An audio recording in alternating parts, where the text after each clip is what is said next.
What's going on, guys? We're going to be talking about the UFC 284 card in Australia. My name is Meta Mafaso again.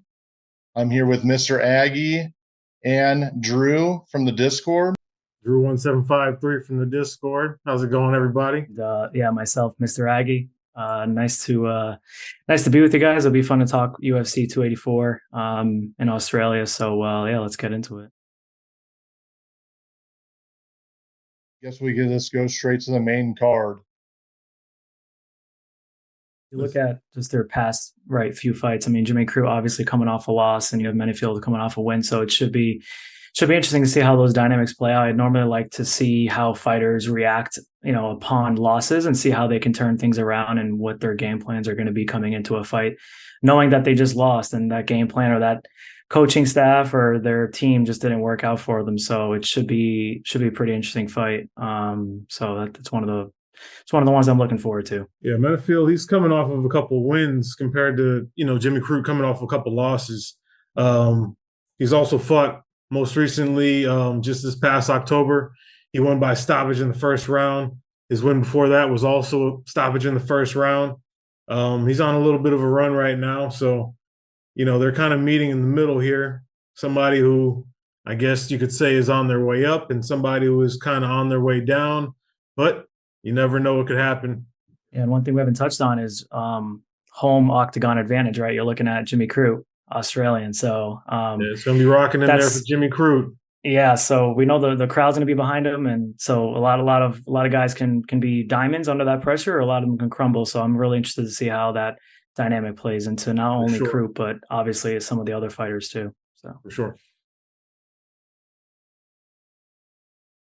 Yeah, and I do think it's pretty even fight.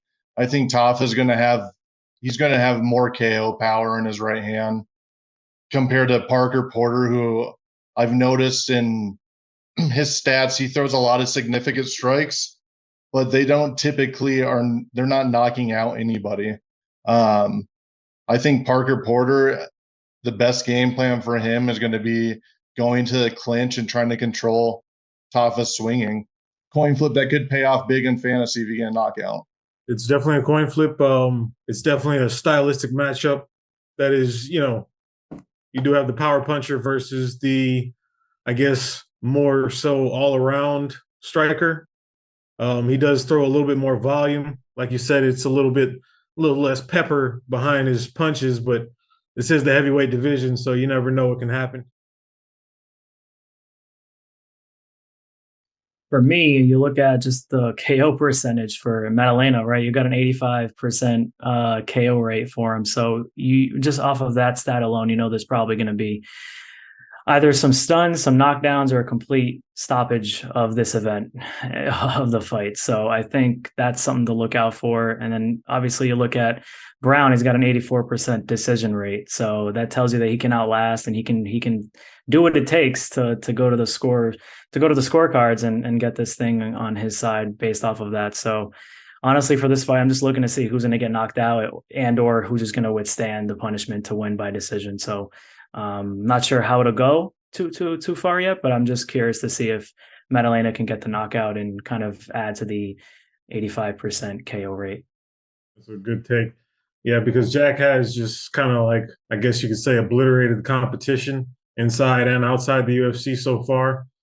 3-0 in the UFC, all first round KOs. I mean, that's pretty outstanding. You can't really beat that, especially when I mean, everybody's seeing that this guy's finishing people, and he's not finishing people with just one punch. He's finishing people with, multiple punches. He's throwing a barrage of punches, and he's getting a lot of points. So you kind of want that on your fantasy lineup. But I mean, you got Randy Brown. He's a veteran of the game. He's been in there for a while. He's not new to this. He's let's see, he's been around since 2016. So he's 10-4 in the UFC. He doesn't joke around in there. He's on a 4-fight winning streak. So, he's not just a pushover. Interesting matchup because the styles of these fighters are so different. You got Rodriguez, who's he kind of showboats a little bit, but when he hits those kicks in the air, those could be KO kicks. And then you got Josh Emmett, who I honestly think probably throws the hardest punches in the UFC from just watching him punch punching bags. He also is on the team Alpha Male, and I think I forgot what show it was from, but recently I watched. He's been with Alpha Male since they opened in 2006 or 2008, Yeah. and those are one of those gyms that I've said before I will not bet against. So many times I've seen that corner just in winning fights, just like Khabib's corner, just like Team Elevation. I think all those gyms they're a factor to consider in these fights, just because they know how to game plan against a guy like Rodriguez. Yeah, I'm going for, I mean, Yair Rodriguez, right? I like to talk about the stories too when it comes to a lot of these fights and why these fighters fight. I mean, you look at Yair from the slums of just Mexico and just coming up and not having much and training with boxers and famous Mexican boxers that fought Manny Pacquiao and some others. So this guy has like the it factor that a lot of guys maybe don't. He has a purpose, he has a reason for why he's doing what he's doing. So the heart of the lion might be what you look for when it comes to Yair. So while Josh Emmett punches hard and he's really good, and also he's been waiting for this shot for a very long time. He's not a slouch. He's a vet. He's been doing this for quite a while. So I feel even though the records are pretty tight with Emmett at 18-2 total, and then Yair with 15-3, I feel Yair has that killer instinct, and he just has the motivation to want to do the best that he can for his family and for himself. Is one of the best wrestlers in mixed martial arts, just like Khabib was. Same thing you got going on. Only thing is they say he does have the striking ability as well, which he did showcase against Charles Oliveira. I mean, he dropped Charles Oliveira with a left hand, and right before he, jumped on him and kind of got that triangle choke. So you got to watch out for everything that this guy is possessing, because right now it seems like he's possessing enough to just take out everybody that's basically in the entire division. There doesn't seem to be anybody that kind of stands a chance right now that's in the division. But hey, Volkanovski's not in their division. He's stepping up, right? So when it comes to Volkanovski, I mean, nobody has been able to touch him in a while in his division. I mean, just for me, it's going to be a tough fight, I think, for either of these guys. I mean, you have a dude coming from Khabib's camp like Islam and being trained by Khabib and his dad.